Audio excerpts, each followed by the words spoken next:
Télétravail, chômage partiel, visioconférence et masque en entreprise, le monde du travail change directement sous nos yeux, suspendus au sursaut de la crise sanitaire et économique. Après le choc des confinements, faut-il réinventer le travail? Faut-il changer de modèle? À quand la sortie de crise et un retour à la vie normale? Je m'appelle Frédéric Vuillot, je suis journaliste et je pose la question à des experts de tous horizons dans cette 3e saison du podcast de l'Unédic, Point de suspension.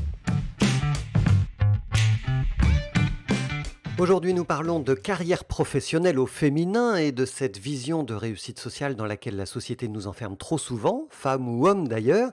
Et pour en discuter, je reçois une ancienne avocate qui a réorienté sa trajectoire professionnelle. Bonjour Céline Alix. Bonjour.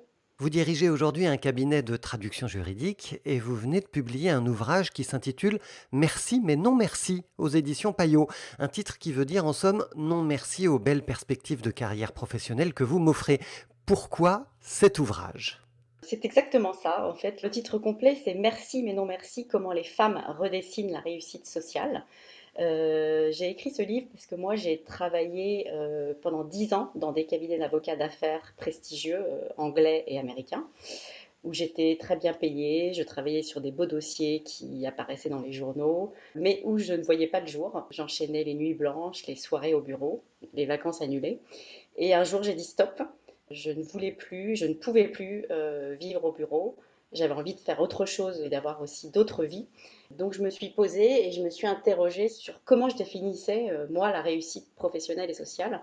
Et je me suis aperçue que celle qu'on nous proposait n'était pas la mienne. Et j'ai donc décidé de créer mon propre écosystème de travail qui me convenait et qui partait de mes valeurs et de mes besoins. Et alors comment vous l'avez définie, vous, cette réussite professionnelle qui est la vôtre ?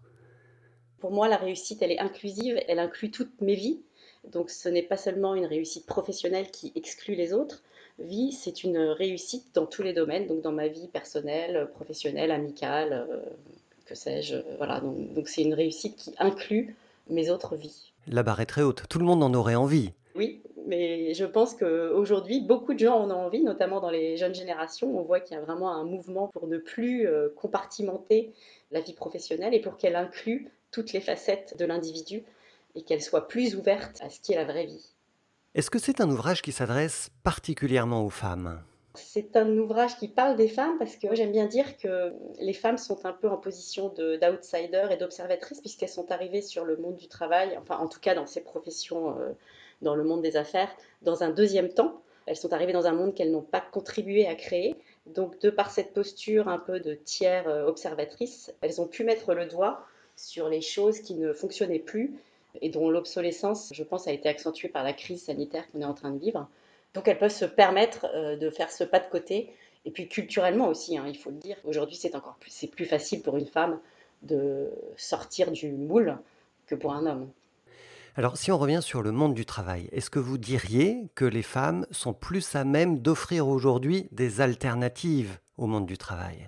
De par cette position un peu d'outsider, elles mettent le doigt sur des pratiques qui étaient en vogue les dernières années, mais qui sont, je pense, aujourd'hui périmées ou en tout cas qui doivent être revues. J'entends par là la culture un peu du présentéisme, la déresponsabilisation des salariés, un monde qui est quand même peu ouvert et qui était jusqu'alors régi par la performance financière et qui était peu tourné vers l'empathie et qui, je pense, à l'heure de la connexion permanente également, doit un petit peu redéfinir son mode de management et la façon de travailler qu'elle impose à ses salariés. Je trouve qu'aujourd'hui, quand on sait qu'on peut joindre son salarié le soir, le week-end, etc., c'est difficile de l'enfermer dans un bureau, je pense, de 9 heures à 19 heures et de lui imposer d'être là sous les yeux de son manager. Je crois que la crise, là, elle a vraiment accéléré le télétravail et nous a montré qu'il était possible de faire travailler ses équipes à distance. Et alors comment les femmes font-elles différemment ? Quelles sont les alternatives qu'elles peuvent proposer ?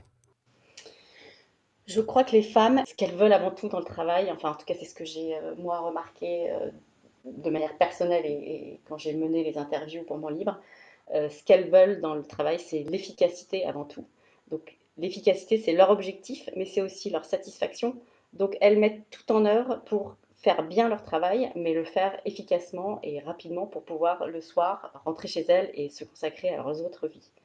Donc à partir du moment où on a l'efficacité comme objectif, Ça change toute l'approche qu'on peut avoir du travail et de la relation à l'autre dans la sphère professionnelle, je pense. Et je crois aussi qu'elles sont plus versées vers l'empathie.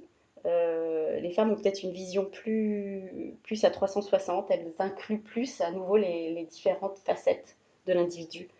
Et ça, j'ai l'impression que c'est quelque chose qui est attendu aussi par les jeunes générations qui ont envie d'un monde du travail plus inclusif et plus ouvert.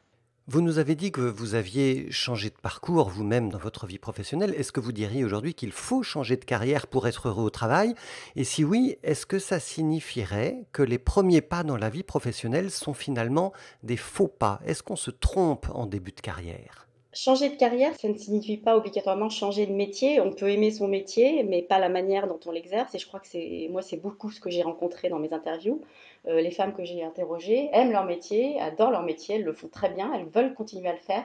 Simplement, c'est la manière de le faire qui ne leur convient pas.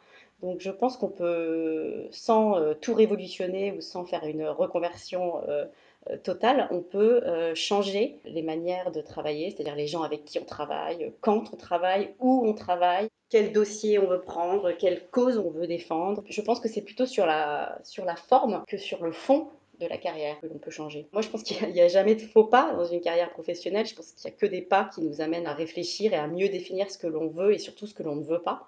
Donc je dirais pas que ces femmes ont fait ou que j'ai fait j'ai pris des mauvaises décisions ou que j'ai fait des faux pas. Ce sont juste voilà, des étapes qui m'ont amené à mieux savoir ce que je voulais dans le travail.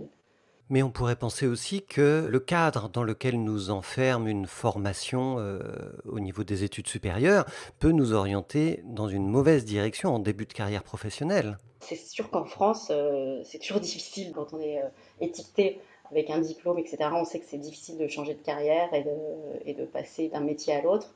Mais je pense qu'on le voit de plus en plus, hein, on se calque souvent sur les pays anglo-saxons, etc. La France est en train de s'ouvrir à ces changements de direction et je pense que c'est plus facile maintenant de changer de voie. C'est plus accepté en tout cas culturellement. Alors vous prônez une liberté de choisir sa réussite sociale. Est-ce que votre message s'adresse principalement aux femmes ou est-ce qu'il s'adresse aussi aux hommes?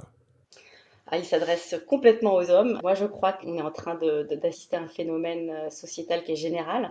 Les hommes aussi ont le droit d'être heureux au travail et de s'épanouir dans toute leur vie.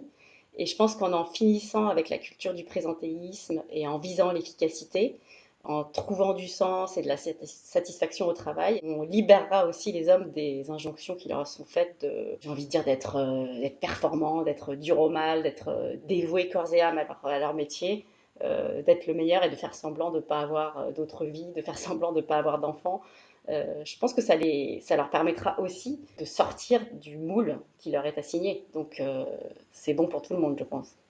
Alors je rappelle le titre de votre ouvrage, Merci mais non merci, aux éditions Payot. Merci beaucoup Céline Alix pour votre Merci à témoignage. vous. Merci. C'était Point de suspension, le podcast de l'UNEDIC qui décrypte les transformations du monde du travail en donnant la parole aux experts.